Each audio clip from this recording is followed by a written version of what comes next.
reprise des négociations sur l'assurance chômage. Qui s'appuie bien sûr sur l'accord conclu en novembre 2023. Là, on est devant les locaux de l'UNEDIC. C'est là où se renégocient les règles d'assurance chômage. L'État demande 400 millions d'euros d'économies supplémentaires par an. Date limite le 15 novembre. Il appartient maintenant au service de l'UNEDIC de nous éclairer. Les syndicats et le patronat sont désormais au centre du jeu. Ça va pas être facile parce que patronat et syndicats ne sont pas sur la même longueur d'onde. Tous savent qu'ils ont intérêt à trouver un compromis sans quoi ils perdront la main. À défaut d'accord entre les partenaires sociaux, l'État reprend la main et décide tout seul.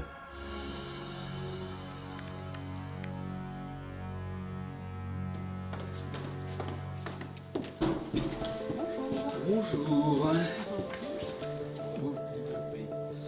L'objectif final, c'est qu'il y ait un maximum d'organisations qui signent cet accord d'assurance chômage. Le patronat fait appel au fait d'avoir une signature très large pour avoir une chance de voir transposer un accord dans le contexte politique qu'on connaît. J'ai dit aux organisations patronales que ça me plaisait bien de traiter ce texte sous avenant, parce qu'en fait ça me laisse l'opportunité de signer ou pas.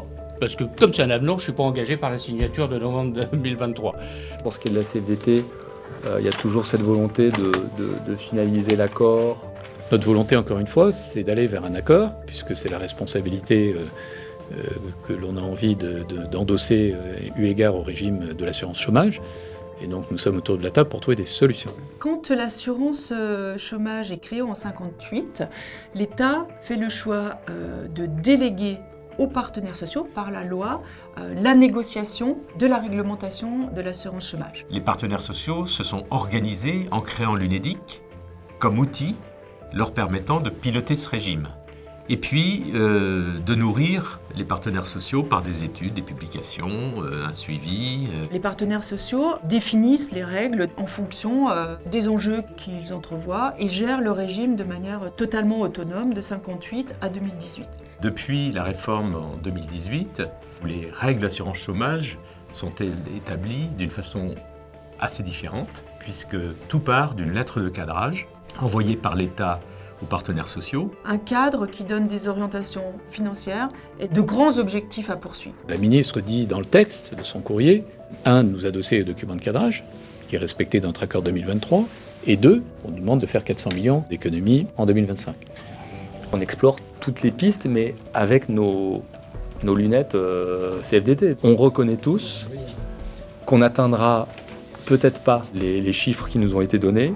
Être en capacité de les trouver dans le temps imparti risque d'être quand même assez compliqué. Vous êtes confronté à une menace de non-agrément si vous n'arrivez pas à dégager ces économies demandées.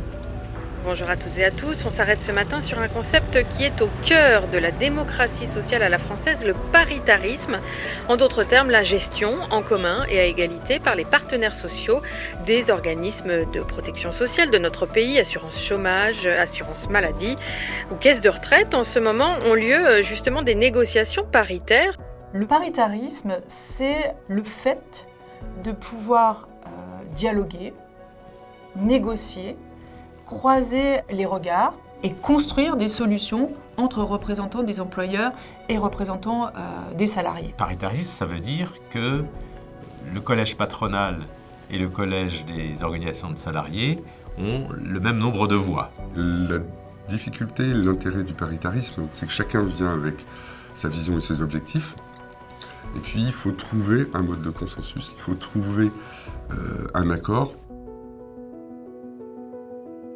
Quand on sait que les chiffrages de l'UNEDIC donnent 200 millions d'économies supplémentaires sur la mensualisation, etc., là on est globalement quand même déjà à 400 millions, quoi. Bon, moi je proposais au MEDEF qu'on arrête là. L'UNEDIC, c'est le seul endroit où si vous dites dans la négociation, il faudrait modifier telle règle pour les seniors, dans la journée, vous êtes en capacité d'avoir le texte juridique, son évaluation en impact, sur le nombre de personnes qui vont être concernées et son évaluation financière pour dire voilà, ça va coûter tant ou ça va rapporter tant au régime. Et ça, vous pouvez le faire dans le même endroit et c'est extrêmement important.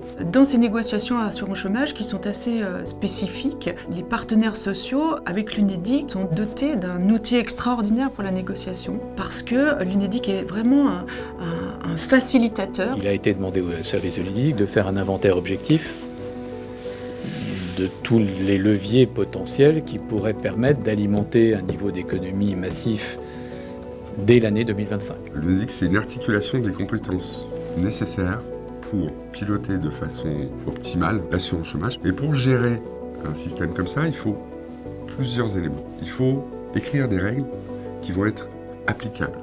Après, il faut savoir quels sont les effets que ça a. Et donc ça, il faut avoir des capacités d'analyse. Donc on a une direction juridique et institutionnelle, on a aussi une direction des études et analyses. Et puis après, il faut financer le régime, il faut recevoir les recettes du régime, il faut les redistribuer.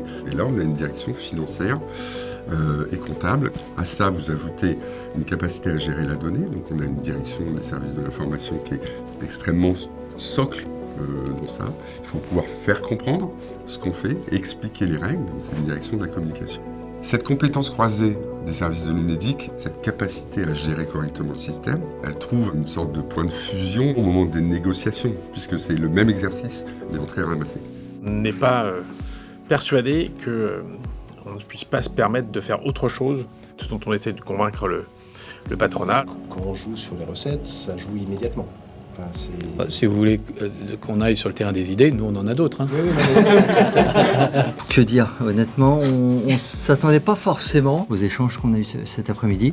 On a senti des vraies crispations de position et sans réellement savoir quelles seraient les voies de passage, parce qu'on reste dans des discours, je ne vais pas dire des discours de politique générale, mais d'idées générales en fait. Donc on est dans un contexte particulier où il a été acté ce soir, de l'avis même de tous, que nous souhaitions approfondir avec les services de l'UNEDIC. Il n'y a aucun choix qui n'a été fait à ce stade. On demande juste une instruction supplémentaire pour éclairer, on va dire, les points de vue, les arbitrages éventuels, voire servir de base à des propositions qui seraient formulées de façon collective. à bientôt. À bientôt.